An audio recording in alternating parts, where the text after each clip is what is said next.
releitura da história clássica do Pinóquio, ela está ligada às inovações possibilitadas pela tecnologia na arquitetura do livro, de forma mais indireta do que diretamente ligado a isso. Acho que tem mais a ver com de que forma eu escolho contar uma história, na verdade. E isso vai de encontro com o que eu disse anteriormente no uso de recursos que amplifiquem a experiência da narrativa. Para falar um pouquinho sobre o Pinóquio e essa possibilidade de releitura onde o livro, como objeto, entra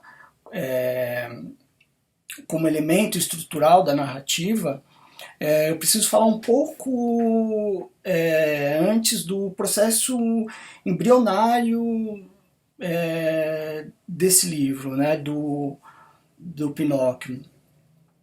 Bom, existe uma porção de aspectos na criação do Pinóquio, o livro das pequenas verdades, mas eu vou me ater mais em falar sobre o projeto gráfico em si.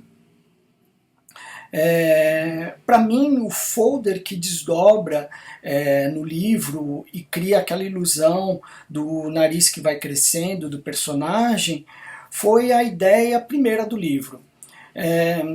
Foi meu gatilho criativo. Assim, desenvolvi alguns assuntos a partir dessa criação do folder, quando essa ideia me veio de fazer o folder ser o nariz dele crescendo,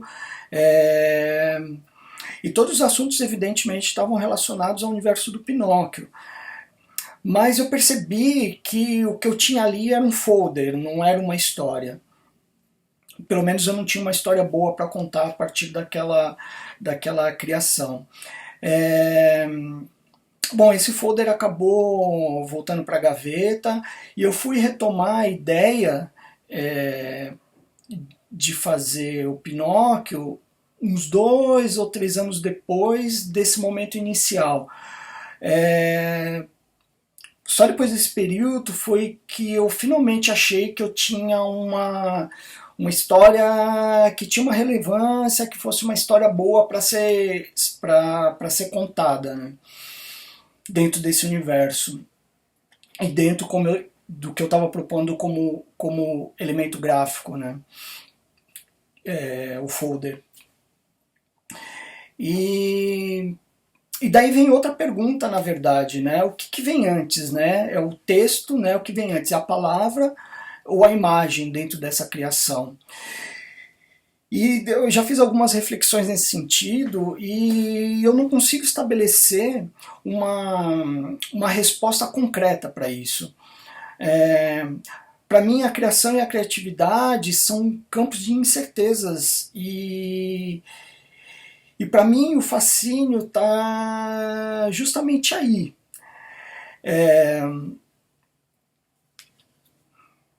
Talvez nos meus trabalhos mais recentes tenha uma origem um pouco, ou melhor, tem uma origem, assim, um ponto de partida mais imagético.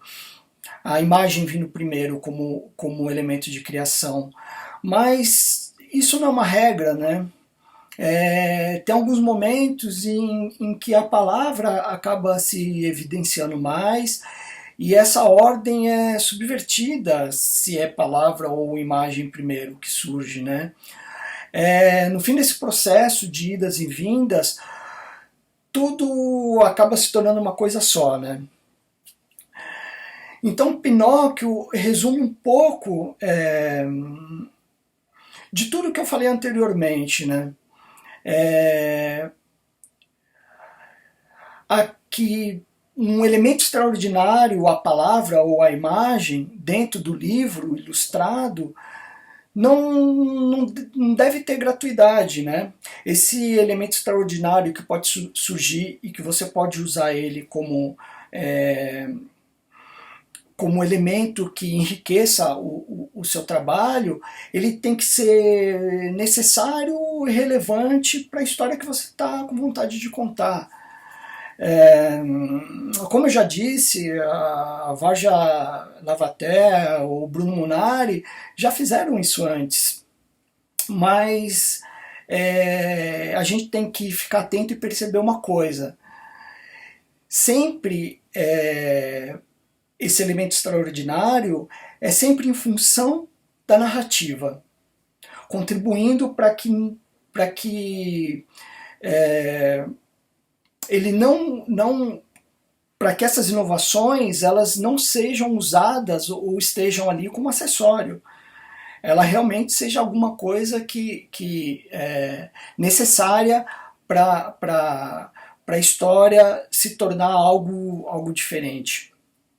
Mas eu acho que, assim, independentemente dos recursos que agreguem à narrativa, o que eu procuro sempre usar ao meu favor nos livros que eu crio, nas histórias que eu resolvo contar, é que nada se sustenta se não houver, no final das contas, uma boa história para ser contada. É isso.